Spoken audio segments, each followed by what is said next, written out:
Hello friends, રીપી learning હબમાં આપ સર્વનું સ્વાગત છે।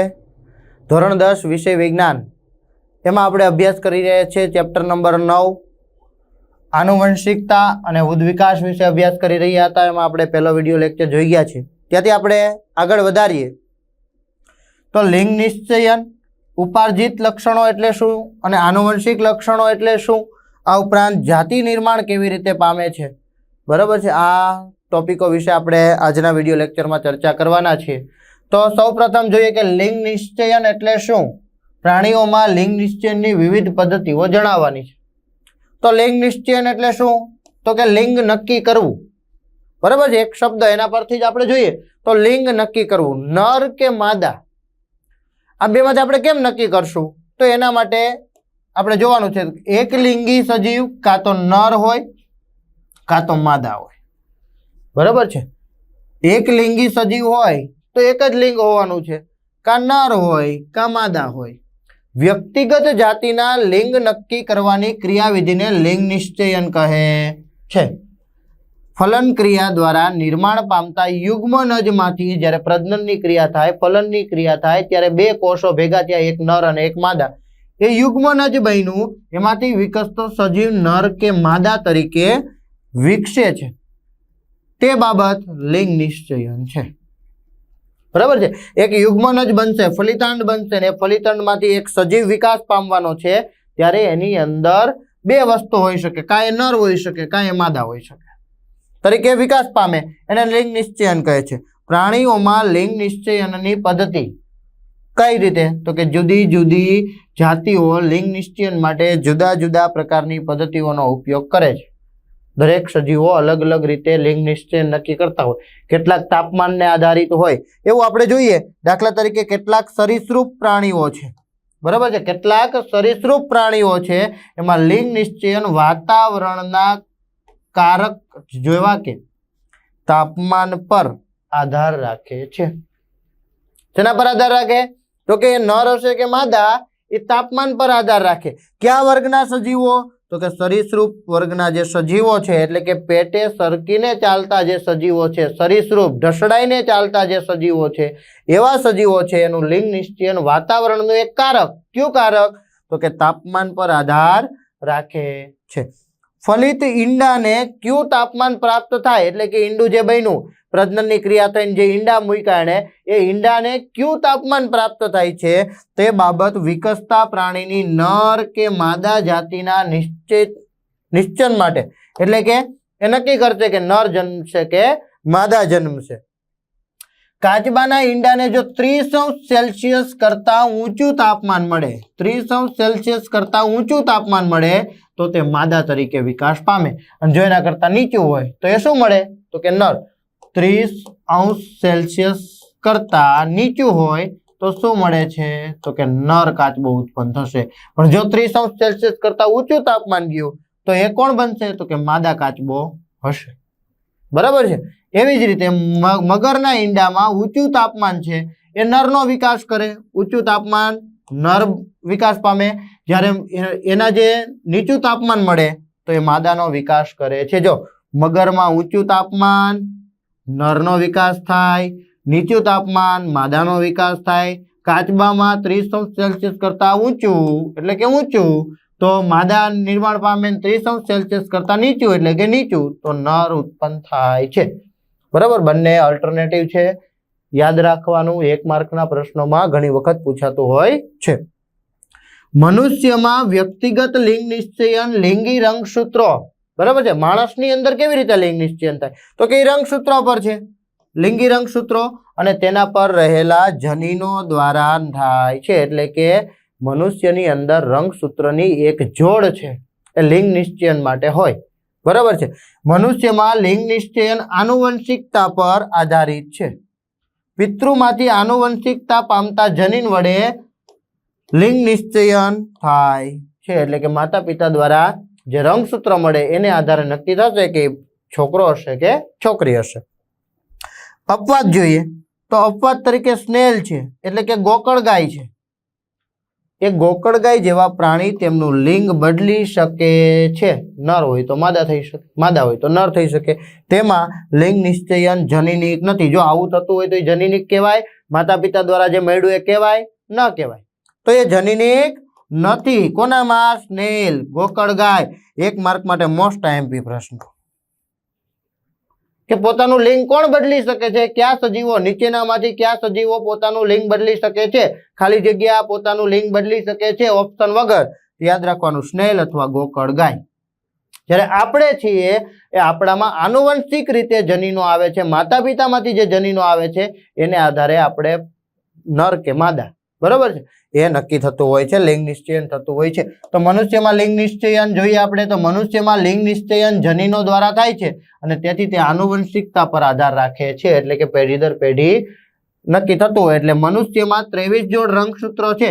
આ આપણે બધી ચર્ચા કરી ગયા છીએ કે મનુષ્યની અંદર કેટલા જોડ રંગસૂત્ર? તો કે 23 જોડ રંગસૂત્ર છે. માદાની અંદર 23, નરની અંદર 23 જોડ. દરેક જોડમાં એક માતૃક અને એક પિતૃક રંગસૂત્ર હોય છે. દરેક જોડની અંદર જે બાળકમાં જે ગયું એમાં એક માતાનું રંગસૂત્ર હોય ને એક પિતાનું હોય દરેક બાબતે. સ્ત્રી અને પુરુષમાં 22 જોડ રંગસૂત્રો સરખા હોય. કેવા હોય? 22 જોડ થી સરખા હોય. તેઓ શરીરના લક્ષણો નક્કી કરે, જેમ કે ચામડીનો રંગ, આંખનો રંગ, વાળનો રંગ, બરાબર છે, એવા જેટલા પણ છે, નાકનો આકાર, કાનનો આકાર, મુક્ત બૂટ વગેરે વગેરે જેવા 22 જોડ રંગસૂત્ર છે એ બધા લક્ષણો નક્કી કરશે. જ્યારે 23મી જોડ છે, એટલે આ બધા જે છે 22 જોડ એને દૈહિક રંગસૂત્ર કહેવાય. જ્યારે 23મી જોડ એક જોડ એ લિંગી રંગસૂત્ર છે, જે મનુષ્યનું લિંગ નક્કી કરે છે, લિંગ નિશ્ચયન કરે છે. એટલે કે એની દ્વારા આપણને ખ્યાલ આવશે કે છોકરો અથવા તો છોકરી શું જન્મવાનું છે. એ કોને આધારે ખ્યાલ આવશે? તો કે એના લિંગી રંગસૂત્ર પર આધાર છે, એમ કહી શકીએ આપણે. શું કહી શકીએ? તો કે આ લિંગી રંગસૂત્ર પર બધો આધાર છે. સ્ત્રીમાં બંને એક્સ હોય, એટલે કે રંગસૂત્રનો પ્રકાર કીધો છે. કેવા છે? બંને એક્સ રંગસૂત્ર હોય, જોડમાં હોય છે. એટલે કે લિંગી રંગસૂત્રની જોડ સ્ત્રીની અંદર, માદાની અંદર, માતાની અંદર કેવી હોય? તો કે ડબલ એક્સ, બરાબર છે, એક્સ એક્સ છે. જ્યારે પુરુષમાં એક સામાન્ય આકારનું, એટલે કે એક્સ એના જેવું જ હોય અને બીજું છે એ વાય રંગસૂત્ર જોડમાં હોય છે. એટલે કેવા હોય? તો કે એક્સ વાય રંગસૂત્ર હોય છે. હવે તમે લિંગ નિશ્ચયન માટે નક્કી કરી શકો કે એક્સ એક્સ કોના માટે જવાબદાર છે? તો કે માદા માટે જવાબદાર છે. એક્સ વાય કોના માટે જવાબદાર છે? તો કે પુરુષ આની પાસે છે. એમ શું થાય? તો કે આનો એક્સ, આનો એક્સ, એક્સ એક્સ, આનો એક્સ, આનો વાય, એક્સ વાય, ફરીથી એવું x x x, x y. Okay, તો તમે જોઈ શકો છો કે x x x y, x x x y. તો કે એક્સ એક્સ છે તો કોના માટે જવાબદાર? તો કે માતા, એટલે કે છોકરી જન્મે. એક્સ વાય આવે તો કે પુરુષ, ઓકે, નર જન્મે. એક્સ એક્સ માદા, એક્સ વાય પુરુષ. તો 50% શક્યતા છે કે છોકરો આવે કે છોકરી આવે. 50% છોકરી આવી શકે, 50% છોકરો આવી શકે, બરાબર છે. તો આવી રીતે લિંગ નિશ્ચયન થાય. માદા માટે જવાબદાર, માતા માટે, છોકરી માટે જવાબદાર રંગસૂત્ર એક્સ એક્સ અને પિતા માટે, નર માટે, પુરુષ માટે એક્સ વાય. આકૃતિમાં દર્શાવ્યા પ્રમાણે બાળક નર, એટલે કે છોકરો કે માદા છોકરી જન્મવાની શક્યતા કેટલી? તો કે 50%, જે આપણે જોઈ ગયા તે એક્સ વાય, આની પાસે x x, x x, x y. Okay, ફરીથી પાછી બીજી જોડ લઈએ તો x y, y x, y x, sorry x, બરાબર. આપણે હમણાં જોયું તેમ કે એક્સ એક્સ બંને બાજુથી લઈએ તો અહીંયા આપણે ડબલ એક્સ લઈએ, પછી એક્સ વાય અહીંથી આમ આવે તો ફરીથી બીજા માટે લઈ લઈએ તો એ રીતે થશે.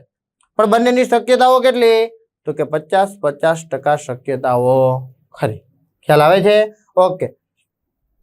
બધા બાળકો, છોકરો કે છોકરી, તેમની માતા પાસેથી એક્સ રંગસૂત્ર તો મેળવશે, કારણ કે માતા પાસે એક્સ રંગસૂત્ર જ છે. એટલે કોઈ પણ છોકરો હશે કે છોકરી હશે, એક રંગસૂત્ર એક્સ તો હશે જ, બરાબર છે. આથી બાળકના લિંગ નિશ્ચયનો આધાર તેમના પિતા પાસેથી મળતા લિંગી રંગસૂત્ર પર છે કે પિતા પાસેથી એક્સ મળે છે કે પિતા પાસેથી વાય મળે છે, એના પર છે. જો પિતા પાસેથી એક્સ મળે તો એ હંમેશા શું હોય? તો કે છોકરી હોય. શું હોય? છોકરી હોય. જો પિતા પાસેથી વાય મળે તો એ હંમેશા કોણ હોય? તો કે નર હોય. બરાબર છે. જે બાળકને તેના પિતા પાસેથી એક્સ રંગસૂત્ર મળે તે આનુવંશિકતાની દ્રષ્ટિએ પ્રાપ્ત થશે તે કોણ હશે? તો કે છોકરી બનશે. જો વાય રંગસૂત્ર મળે તો પ્રાપ્ત થતી જે સંતતિને જે આનુવંશિક રીતે મળે છે કોણ હશે? છોકરો હશે. એટલે પૂછે કે માતા પિતામાંથી પિતા પાસેથી કયું રંગસૂત્ર છોકરો બનવા માટે જરૂરી છે? તો વાય રંગસૂત્ર જરૂરી છે. મેન્ડલના પ્રયોગો દ્વારા કેવી રીતે સમજી શકાય કે લક્ષણ પ્રભાવી અથવા પ્રચ્છન્ન હોય? પ્રભાવી હશે તો કે અભિવ્યક્ત થશે, દેખાશે. બરાબર છે. તો મેન્ડલે શુદ્ધ ઊંચા એટલે કે ઊંચા છોડ કેપિટલ ડી એને શુદ્ધ કીધા. બરાબર છે. શુદ્ધ નીચા તો બંને સ્મોલ. એના માટે તો કોઈ બીજો વિકલ્પ જ નથી. એ બંને સ્મોલ હશે તો જ નીચા મળશે. પણ અહીંયા એવું બની શકે કે કેપિટલ ટી સ્મોલ ટી હોય તો આ પણ ઊંચું જ કહેવાય. પણ અહીંયા શું કીધું છે? તો કે શુદ્ધ. એટલે આ ચાલે નહીં. ઓકે. એ છોડ વચ્ચે પરપરાગનયન અથવા તો સંકરણનો પ્રયોગ યોજ્યો. F1 પેઢીમાં બધા છોડ કેવા મળ્યા? તો કે ઊંચા મળ્યા. આ દર્શાવે છે કે કેપિટલ ટી છે, કેપિટલ ટી આવે એટલે એ એક જ નકલ છોડને ઊંચા બનાવવા માટે પર્યાપ્ત છે. એટલે કેપિટલ ટી એને પ્રભાવી કીધું. તે પરથી કહી શકાય કે એક લક્ષણ તેના વૈકલ્પિક સ્વરૂપની હાજરીમાં વ્યક્ત થાય. એટલે કે કેપિટલ ટી આવ્યો તો એ ઊંચો જ છોડ બને છે. આ પ્રભાવી લક્ષણ છે અને તેની હાજરીમાં વ્યક્ત ન થતું એટલે કે નીચા છોડનું આ સ્મોલ ટી છે એ અભિવ્યક્ત થતું નથી. આ ત્યારે કેવું કહેવાય? તો કે પ્રચ્છન્ન કહે છે. મેન્ડલના પ્રયોગો દ્વારા કેવી રીતે સમજી શકાય કે વિવિધ લક્ષણો સ્વતંત્ર રીતથી આનુવંશિક હોય છે? તો મેન્ડલે વટાણાના છોડ પર દ્વિસંકરણનો પ્રયોગ કર્યો. બરાબર છે. દ્વિસંકરણનો પ્રયોગ આપણે જોઈ ગયા હતા. પેલો કોષ્ટક વાળો મોટો પ્રયોગ. બરાબર છે. દ્વિસંકરણનો પ્રયોગ કે બે લક્ષણો ધ્યાનમાં લીધા. એક બીજનો આકાર અને બીજું બીજનો રંગ. એ બંને લક્ષણોને ધ્યાનમાં રાખીને જે પ્રયોગ કર્યો એ દ્વિસંકરણનો પ્રયોગ કહેવાય. તો ગોળ બીજ ધરાવતા ઊંચા છોડ સાથે ખરબચડા બીજ ધરાવતા નીચા છોડનું સંકરણ કર્યું. જો એને લક્ષણ બદલી નાખ્યું. કેવા? તો કે ગોળ બીજ આપણે તેમાં કલર લીધો તો અહીંયા શું લઈ લીધું? ઊંચા છોડ. ખરબચડા નીચા. સંકરણ કરાવતા F1 પેઢીના બધા છોડ કેવા મળે? તો કે ગોળ મળે અને ઊંચા મળે. મળે ને? કારણ કે એ પ્રભાવી. હવે એની અંદર સ્વપરાગનયન સંકરણ અંદર કરાવવામાં આવે તો F1 સંતતિમાં સ્વપરાગનયન કરાવતા F2 પેઢી મળી. એ F2 પેઢીમાં શું થશે? તો કે F2 પેઢીમાં ચારે ચાર લક્ષણો ધરાવતા ચાર અલગ અલગ મળે. F2 પેઢીમાં પિતૃ સંયોજન સાથે નવા સંયોજન ધરાવતા છોડ મળ્યા. શું? તો કે ગોળ બીજ સાથે કેવા મળ્યા? તો કે નીચા છોડી મળ્યા. ઊંચા છોડ સાથે શું મળ્યું? તો કે ખરબચડા બીજ પણ મળ્યા. મળે ને? તો બદલાઈ ગયા. તો કઈક લક્ષણો બદલાય છે.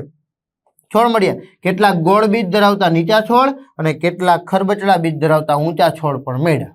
પેલા કેવા હતા? ગોળ અને ઊંચા, ખરબચડા અને નીચા. હવે શું થયું? તો કે ગોળ સાથે નીચા વહી ગયા, ખરબચડા સાથે ઊંચા છોડ મળી ગયા. તો એવા છોડ મળ્યા. તેનો અર્થ બીજનો આકાર અને છોડની ઊંચાઈ આ બે લક્ષણોનું નિયમન કરતા કારકો કોણ છે? તો કે જનીનો પુનઃ સંયોજન પામી F2 પેઢીમાં નવા સંયોજનો રચે છે. બરાબર છે. એટલે કે જનીન એના માટે જવાબદાર છે. આથી ગોળાકાર ખરબચડા બીજ અને ઊંચા નીચા છોડના સ્વતંત્ર રીતથી આનુવંશિક હોય છે. હવે એ તો ખાલી સંકરણ કરાવ્યું તો એ સ્વતંત્ર રીતે એકબીજામાં ગયા અને એના કારણે જે છોડ મળ્યા એ નીચા છોડવાળાની સાથે કેવા મળ્યા? તો કે ગોળ બીજ પણ મળ્યા અને ઊંચા છોડ સાથે ખરબચડા બીજ પણ મળ્યા. તો એ સ્વતંત્ર રીતે આનુવંશિક હોય છે.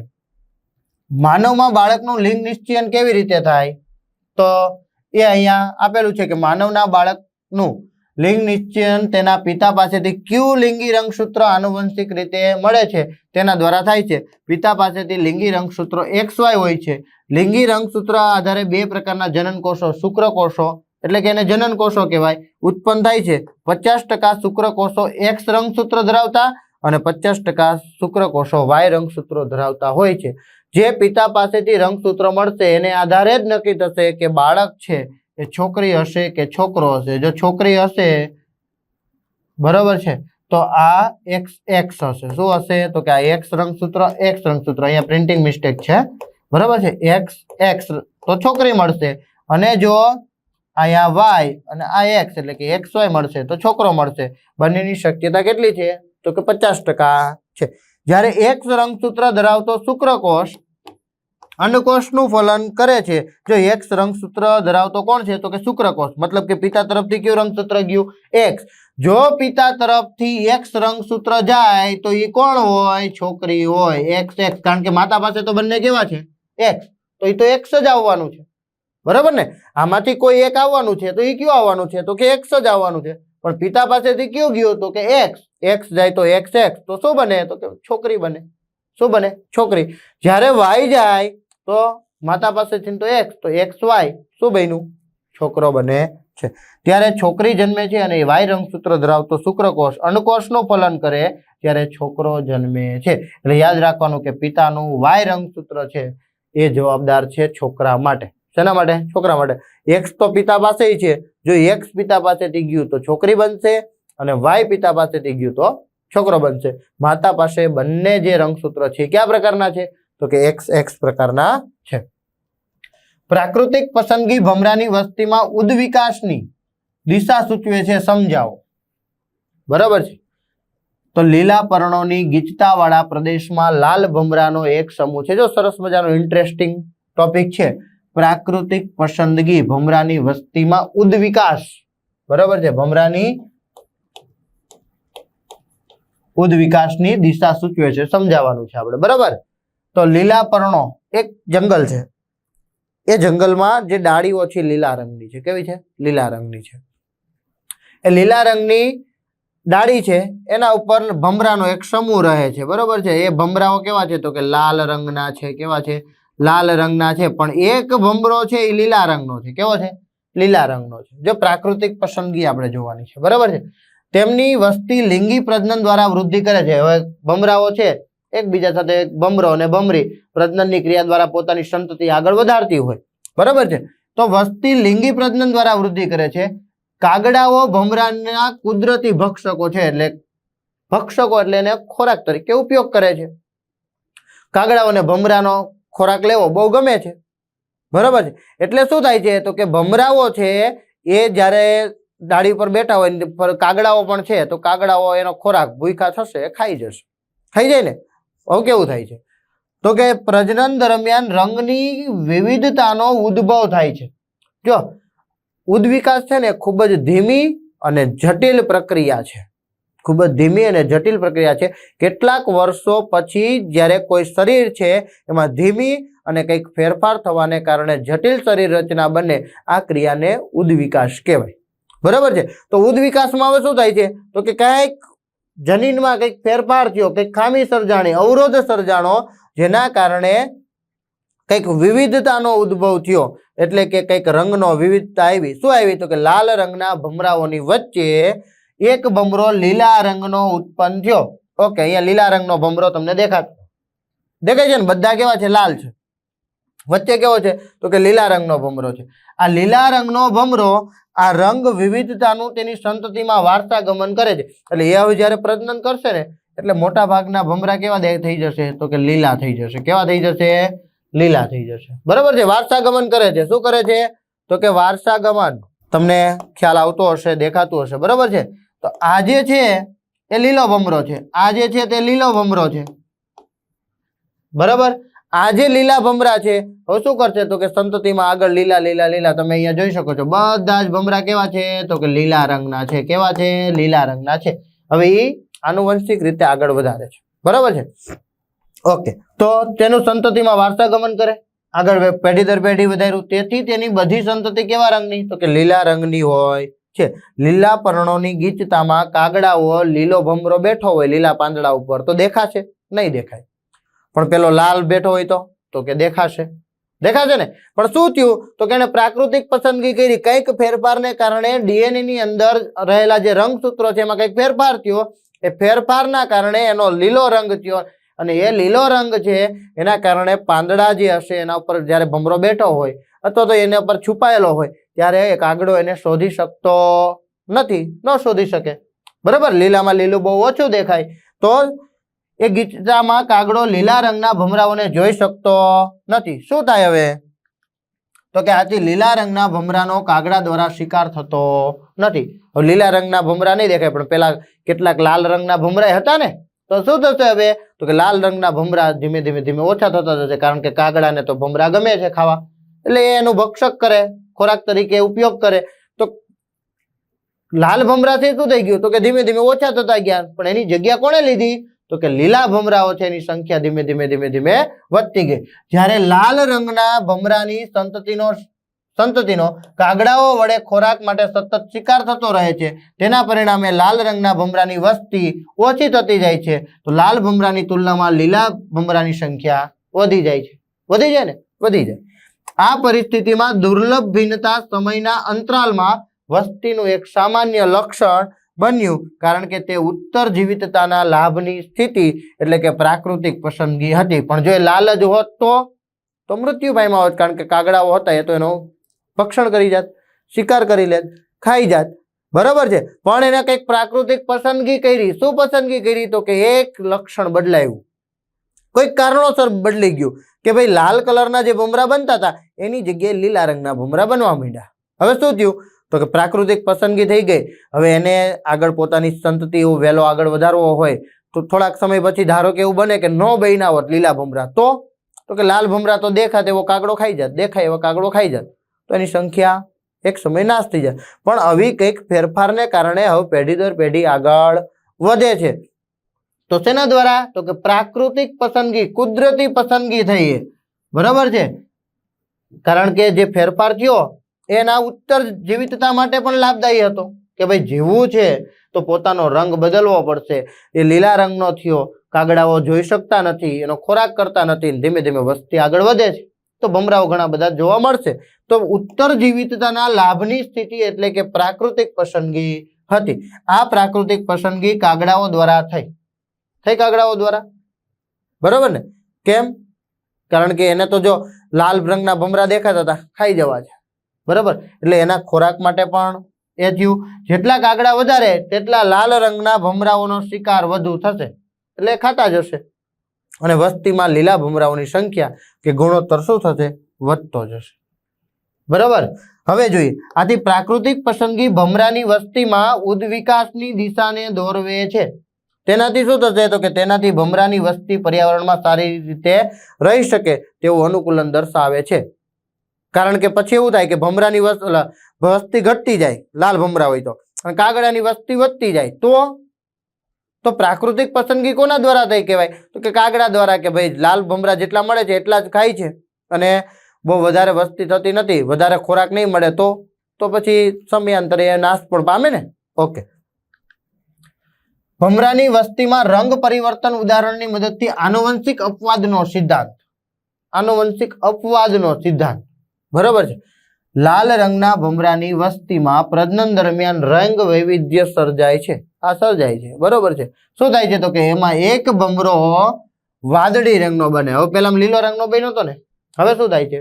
તો કે વાદળી રંગનો બને છે. બરોબર. હવે લીલા પાંદડા હોય એની અંદર લાલ ભમરો બેઠો હોય કે વાદળી ભમરો બેઠો હોય, શું ફેર પડે? કાંઈ ફેર ન પડે. કાગડાને તો દેખાશે જ. બરોબર છે. તો કાગડાને દેખાશે જ. આ ભમરાનો રંગ તેની સંતતિમાં આનુવંશિક થાય એટલે ફરીથી દુધિયા રંગ વાદળી. બરોબર, વાદળી એટલે એ વિકાસ પામતો જાય. તેથી તેની સંતતિ વાદળી રંગની હોય છે.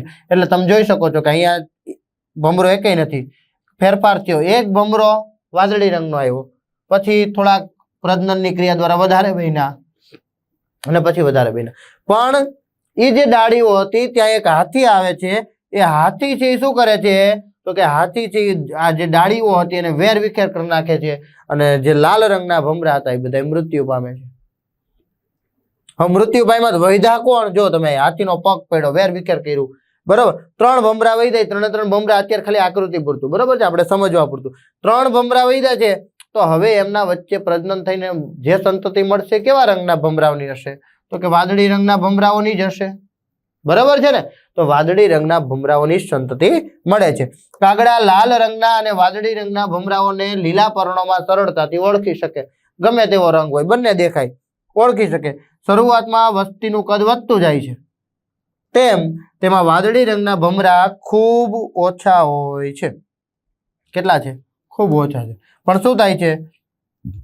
હાથે આવવાનો છે, બરોબર છે. અને મોટા ભાગના ભમરા કેવા છે? લાલ રંગના હોય છે. આ સ્થિતિમાં એક હાથી ત્યાં આવે છે અને લીલા પર્ણોની ગીચ જાળીને વેર વિખેર કરી નાખે છે, જેથી શું થાય છે? તો કે ઘણા બધા ભમરા મરી જાય છે, બરાબર. અને લાલ રંગના ભમરાની વસ્તીમાં સંજોગો વશાત કોઈ કારણોસર કેટલાક વાદળી રંગના ભમરા બચી ગયા, બરાબર. એ ઉડી ગયા હશે કે XYZ, પણ કેટલાક ભમરા બચી ગયા. તો શું થયું? તો કે લીલા રંગના પર્ણોમાં વાદળી રંગની કોઈ અનુકૂળતા નથી. અનુકૂળતા તો કોઈ નથી ને, એટલે સંજોગો વશાત કીધું. એ છુપાઈ શકે કે એવું કઈ નથી એમાં, પણ કોઈ કારણોસર બચી ગયા. તો ભમરાની વસ્તી ધીમે ધીમે વધતી જાય છે. પણ હવે કેવી વધશે? તો કે વાદળી રંગની. પરંતુ મોટા ભાગના ભમરા કેવા હતા? વાદળી રંગના હોય છે. આ વાદળી રંગ પરિવર્તન અસ્તિત્વ માટે લાભદાયક નથી. શું પરિવર્તન થયું? કઈ લાભ નહીં થાય ને. તો કાગડા શિકાર કરી જશે, બરોબર છે ને.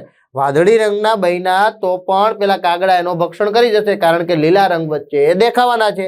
તે માત્ર સંજોગો વશાત થયેલી દુર્ઘટના કે અકસ્માતનું કારણ છે.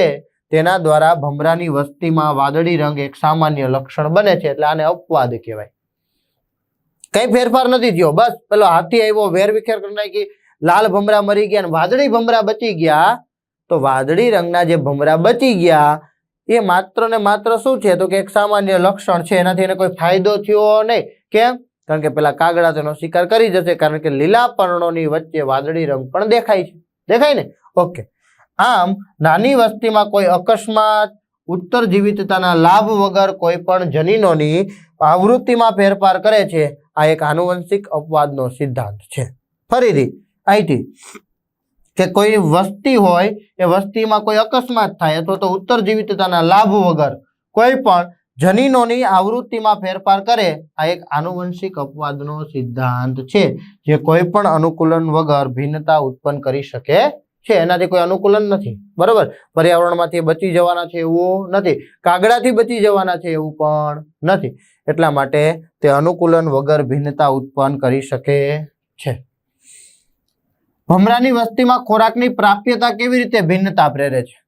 ચલો હવે એવું વિચારીએ કે ભમરાઓ છે એ લાલ હોય, લીલા હોય, ગમે તે હોય, બરોબર છે. અહીંયા લાલ ભમરા, લાલ ભમરા, લાલ ભમરા, લાલ ભમરા, બધા લાલ ભમરા છે. એમાંથી આપણે લીલા લેવા હોય તો લીલા, વાદળી લેવા હોય તો વાદળી. ધારો કે લાલ ભમરા છે, બરોબર છે. સમડી છે, સમડી એ કાગડાઓનો શિકાર કરે, એટલે સમડી છે એ કાગડાનો શિકાર કરી ગઈ, એટલે કાગડા ઓછા થઈ ગયા, એટલે ભમરાનો શિકાર કરવા વાળા પણ ઘટી ગયા, બરોબર છે. હવે શું થાય છે? જોજો, પહેલી કન્ડિશન આપણે શું વિચારી?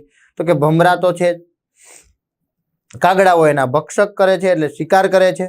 એટલે શું થાય છે? તો કે પ્રાકૃતિક પસંદગી કરી ભાઈ, કે ભાઈ હું તો શિકાર કરીશ જ, મને તમે ભાવો છો, બરોબર છે.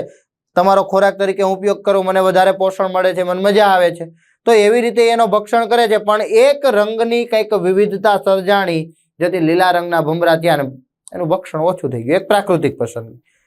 આનુવંશિક અપવાદ કઈ રીતે? તો કે હાથી આવ્યો, વેર વિખેર કરી નાખ્યું, લાલ રંગના ભમરા મરી ગયા, વાદળી રંગના ભમરા હતા એ બચી ગયા, બધી સંતતિ વાદળી રંગની છે, પણ એનાથી એને કોઈ ફાયદો થવાનો નથી. કેમ? કારણ કે વાદળી રંગના ભમરા હશે તો પેલા કાગડાને દેખાશે તો ભક્ષણ કરી લેશે, તો એને કઈ ફેરફાર નથી. આનુવંશિક થોડોક ફેરફાર થયો, અને આનુવંશિક અપવાદનો સિદ્ધાંત કીધો. હવે શું થાય છે? તો કે કોઈ એક વસ્તી છે, એ વસ્તીમાં શું થાય છે? તો કે ખોરાકની પ્રાપ્યતાને આધારે, કે કોઈ દુષ્કાળ સર્જાય, પાણી નથી, બરોબર છે. તો પાણી નથી, એના કારણે પેલા જે ઝાડવાઓ હોય એ ઝાડવાઓ સુકાઈ જાય છે, પાંદડા ખરી જાય છે, વગેરે વગેરે. એવું આપણે વિચારીએ કે ખૂબ ઓછા પાંદડાઓ થઈ ગયા.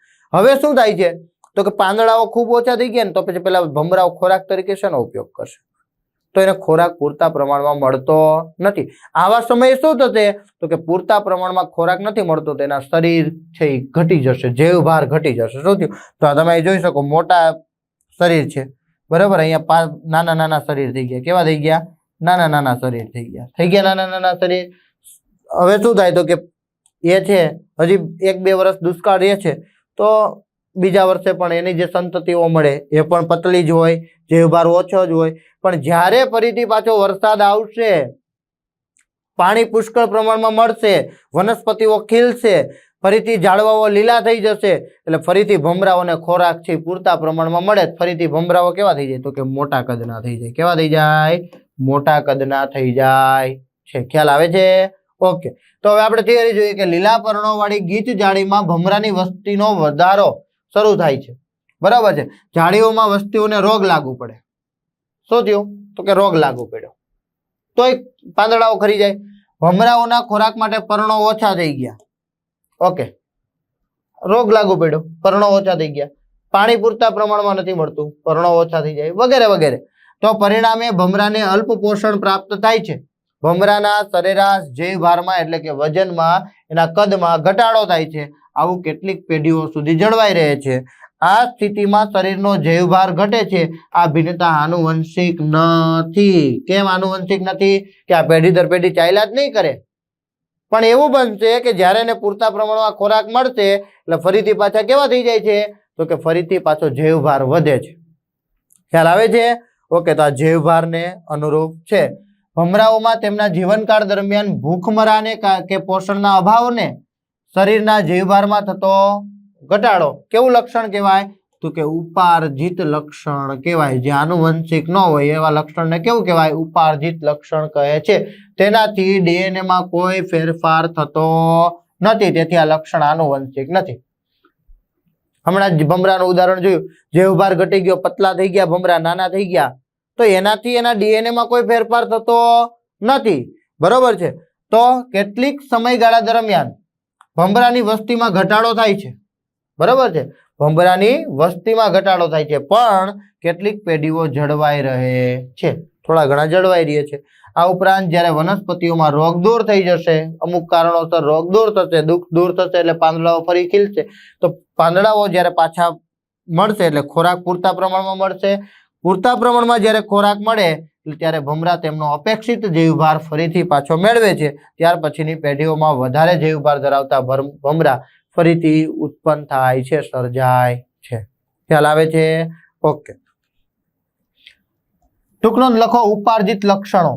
બરોબર છે. ઉપાર્જિત લક્ષણો વિશે જણાવવાનું છે. તો જેમાં આનુવંશિક કોઈ ફેરફાર ન થતો હોય, ડીએનએ માં કોઈ ફેરફાર ન થતો હોય એવા જે લક્ષણો છે એને ઉપાર્જિત લક્ષણો કહેવાય. સજીવના જે લક્ષણો પર્યાવરણ સાથેની આંતરક્રિયાથી વિકસાવાયા હોય અને તે આનુવંશિક હોતા નથી તેને ઉપાર્જિત લક્ષણો કહે છે. ઉદાહરણ પણ આપણે જોવાના છે. બિન પ્રજનન કોષો દૈહિક કોષોમાં થતા ફેરફાર પ્રજનન કોષો ડીએનએ માં અસર કરતા નથી. આ જે ફેરફારો થવાના છે એ ડીએનએ માં કોઈ ફેરફાર કરશે નહીં અને અનુગામી પેઢીઓમાં વારસાગમન પામતા નથી. પેઢી દર પેઢી આગળ આવશે નહીં. જૈવભાર ઘટી ગયો તો બની શકે કે જ્યાં સુધી ડાળીમાં રોગ રહેશે, એક પેઢી બે પેઢી ત્યાં સુધી રહેશે, પણ જેવો રોગ દૂર થઈ જશે ફરીથી પાંદડાઓ આવે, ફરીથી પાછા ભમરાઓનો જૈવભાર વધવાનો જ છે, મોટા કદના થવાના જ છે. બરોબર છે? એ રીતે. તો આ લક્ષણો ઉપાર્જિત લક્ષણો છે. દૈહિક પેશીઓમાં થનારા પરિવર્તન. દૈહિક પેશી એટલે કે 22 જોડ રંગસૂત્ર જે માતા પિતાના લક્ષણો બાળકોમાં આપવાના હોય એમાં લિંગી કોષોના ડીએનએ માં, લિંગી કોષો એટલે કે એક જોડ જે છે જે લિંગ નક્કી કરે છે, લિંગ નિશ્ચયન, તે એના ડીએનએ માં દાખલ થઈ શકતા નથી. એટલે આ પરિવર્તન છે, લિંગી કોષોના ડીએનએ માં દાખલ થઈ શકતા નથી. કોઈ વ્યક્તિના જીવનકાળમાં પ્રાપ્ત કરેલા અનુભવ, ધારો કે તમને સ્વિમિંગ આવડે છે તો બની શકે પપ્પાને ન આવડતું હોય. બરોબર છે? અથવા તો પપ્પાને સ્વિમિંગ આવડે છે તમને નથી આવડતું, તો એનો મતલબ એમ કે વારસાગમન પામ્યું નથી. તો તમને જે નથી આવડતું ને પપ્પાને જે સ્વિમિંગ આવડે છે એ કેવું લક્ષણ કહેવાય? ઉપાર્જિત લક્ષણ કહેવાય. કેવું કહેવાય?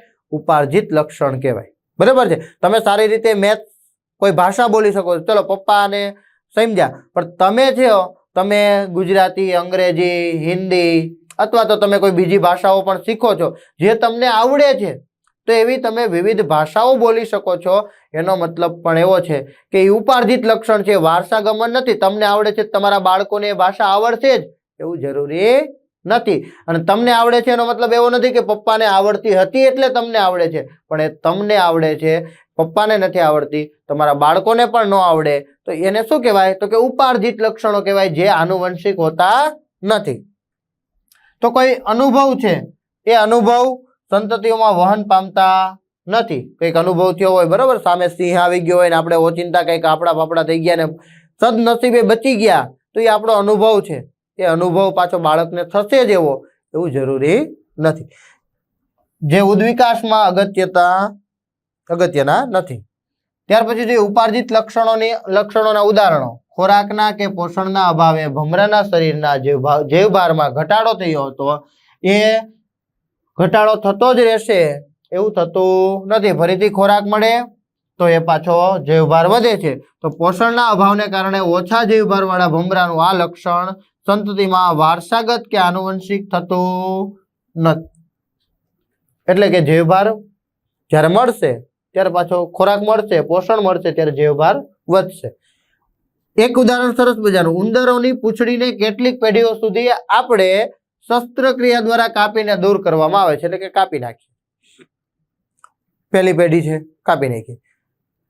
નર અને માદા, બરોબર, બે ઉંદર છે, બંનેની પૂંછડી કાપી નાખી. બે પ્રજનન કરશે, નવા ઉંદરો ઉત્પન્ન થશે. શું એની અંદર પૂંછડી નહીં હોય? તો કે હશે. ઓકે, એની એ પેઢીમાં પણ આપણે પૂંછડી કાપી નાખીએ, એને પછીની પેઢીમાં પણ પૂંછડી કાપી નાખીએ, બરોબર છે.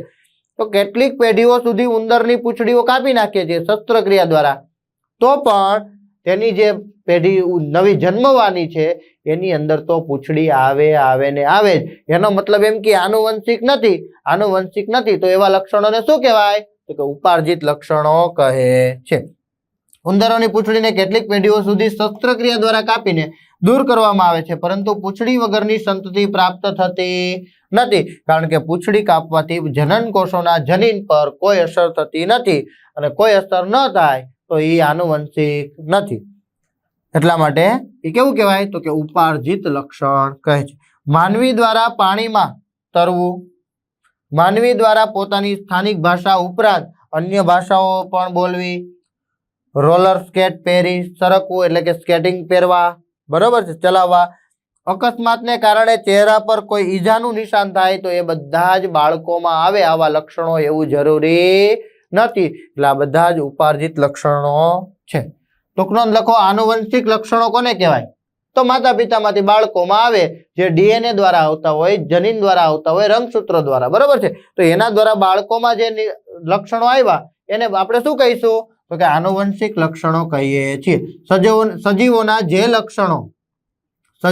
જે લક્ષણો પિતૃના પ્રજનન કોષોના ડીએનએમાં ફેરફાર થવાને કારણે અસ્તિત્વમાં આવતા હોય તો તેને આનુવંશિક લક્ષણો કહે છે. ડીએનએમાં ફેરફાર થવાને કારણે જ્યારે અસ્તિત્વમાં આવ્યા તો એવા જે લક્ષણો છે ને આનુવંશિક લક્ષણો કહે છે. પિતૃ સજીવોના જનન કોષોના જનીનોમાં ફેરફાર થાય અને પ્રજનનની ક્રિયા દ્વારા આ ફેરફાર પામેલા જનીન તેમની સંતતિને મળે છે. પરિણામે આ લાક્ષણિકતા પેઢી દર પેઢી આગળ વધતી હોય છે, જે વારસાગત બને છે. માતા પિતાના જે રંગસૂત્રો છે એમાં કંઈક ફેરફારના કારણે કંઈક અલગ ફેરફાર થાય છે અને એ પ્રજનન દ્વારા બાળકમાં આવે છે અને એમાં પણ પેઢી દર પેઢી આગળ વધતું હોય છે. આનુવંશિક લક્ષણોના ઉદાહરણ તો કે મનુષ્યમાં ત્વચાનો રંગ કીધું તું એમ, આપણે આંખની કીકીનું ઉદાહરણ લીધું હતું, પપ્પાના ચામડીનો રંગ, મોઢાના રંગનું ઉદાહરણ લીધું હતું. મમ્મી ગોરા હોય ને પપ્પા કાળા હોય તો બની શકે કે જે આવે પ્રભાવી હશે તે આગળ આવશે, પણ એ આનુવંશિક કહેવાય, બરોબર છે. તો મનુષ્યમાં ત્વચાનો રંગ, આંખની કનિનિકાનો રંગ, વાળનું સ્વરૂપ, એનો રંગ વગેરે, તો એ બધા જ કેવા કહેવાય? તો કે આનુવંશિક લક્ષણો કહેવાય. વટાણામાં છોડની ઊંચાઈ, બીજનો આકાર, પુષ્પનો રંગ, પુષ્પનું સ્થાન વગેરે બધા શું કહેવાય? આનુવંશિક લક્ષણો કહેવાય. જે જનીનો દ્વારા થતા હોય એ બધા જ ફેરફારોને આનુવંશિક કહેવાય.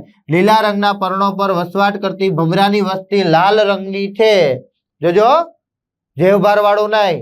જેવભાર એ કેવું કહેવાય? ઉપાર્જિત કહેવાય. પણ એની ઉપર જે લાલ રંગમાં લીલો રંગ આવ્યો, લાલ રંગની વચ્ચે વાદળી રંગ આવ્યો, તો એ કેવું કહેવાય? આનુવંશિક કહેવાય. વસ્તીમાં લાલ રંગની છે. લાલ રંગ માટે જવાબદાર જનીનમાં ફેરફાર થાય છે. લિંગી પ્રજનનમાં પ્રજનન કોષો આ દ્વારા આ જનીન વારસામાં વહન પામે છે અને પરિણામે લાલ રંગ પિતૃ ભમરાની સંતતિમાં લીલા રંગનો એક ભમરો ઉદ્ભવે છે. કેવો ભમરો ઉદ્ભવ્યો? લીલા રંગનો. આ ભમરાનો લીલો રંગ આનુવંશિક લાક્ષણિકતા છે.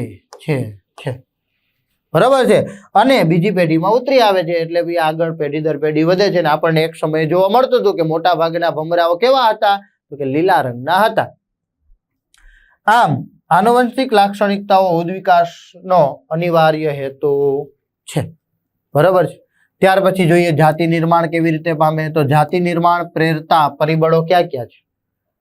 જનીન પ્રવાહ, એટલે કે જનીન એક સજીવમાંથી બીજા સજીવમાં જાય એટલે કે આનુવંશિક લક્ષણોમાં ફેરફાર થાય, કોઈ પણ નાની મોટી ભિન્નતાઓ જોવા મળે વગેરે જેવું. તો લીલા પર્ણો જેના પર ભમરાઓ ખોરાક માટે આધાર રાખે છે. ખોરાક તરીકે ભમરાઓ છે શેનો ઉપયોગ કરે, તો કે લીલા પાંદડાઓનો ઉપયોગ કરે છે. તેની જાળીઓ પર્વતમાળાના મોટા વિસ્તારમાં ફેલાઈ જાય છે. હવે ધારો કે આ એક જંગલ છે, એક ઝાડવું છે, અહીંયા એક ઝાડવામાં ઘણા બધા પાંદડાઓ છે, બાજુમાં બીજું ઝાડવું ઉગે છે, ત્રીજું ઝાડવું, એમ કરતા કરતા ધીમે ધીમે ધીમે ધીમે મોટો વિસ્તાર થાય. બરાબર છે. આપણે પણ એવું વિચારો કે આપણે જ્યાં રહીએ છીએ પછી આપણી બાજુમાં બીજા મકાનો, ફરીથી એક સોસાયટી, અને એમ વધતું જ જાય છે આગળ આગળ આગળ. બરાબર. એવી રીતે અહીંયા પણ શું થાય છે, તો કે ભમરાઓ છે એ લીલા પર્ણો પર આધાર રાખે છે, અને એવી ઘણી બધી ઝાડીઓ એટલે કે વૃક્ષો પર્વતમાળાના મોટા વિસ્તારમાં ફેલાઈ જાય છે. તેના પરિણામે ભમરાઓની વસ્તીનું કદ પણ વિશાળ થઈ જાય. અહીંયા પ્રજનન કરીને ભમરાઓ, ઘણા બધા ભમરાઓ બન્યા, એ બાજુમાં જઈને મોટા થશે, એ એની બાજુમાં જઈને મોટા થશે, એવી રીતે વિશાળ થઈ જાય છે. ભમરાની આ મોટા કદની વસ્તીમાં વ્યક્તિગત ભમરા વધારે દૂર જતા નથી. ત્યાંથી બહુ દૂર નહીં જાય, એને તો ત્યાં બધો ખોરાક મળી જાય છે. બરોબર છે. તો ત્યાં જ ખોરાક મેળવે. પણ કેટલાક તમારી જેમ સાહસી હોય, કેવા હોય? સાહસી હોય. તો શું કરે, તો કે એક જગ્યાએથી બીજી જગ્યાએ જાય.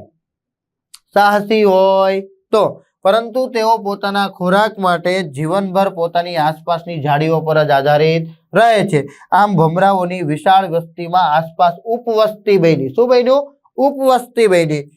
સામાન્યતઃ આ ઉપવસ્તીના નર અને માદા સભ્યો વચ્ચે જ પ્રજનન દર્શાવાય છે. એટલે એની વચ્ચે પ્રજનન થઈને પાછો નવી બનશે, એટલે નવા ધીમે ધીમે ઉપવસ્તીઓ બનતી જશે. બરાબર છે.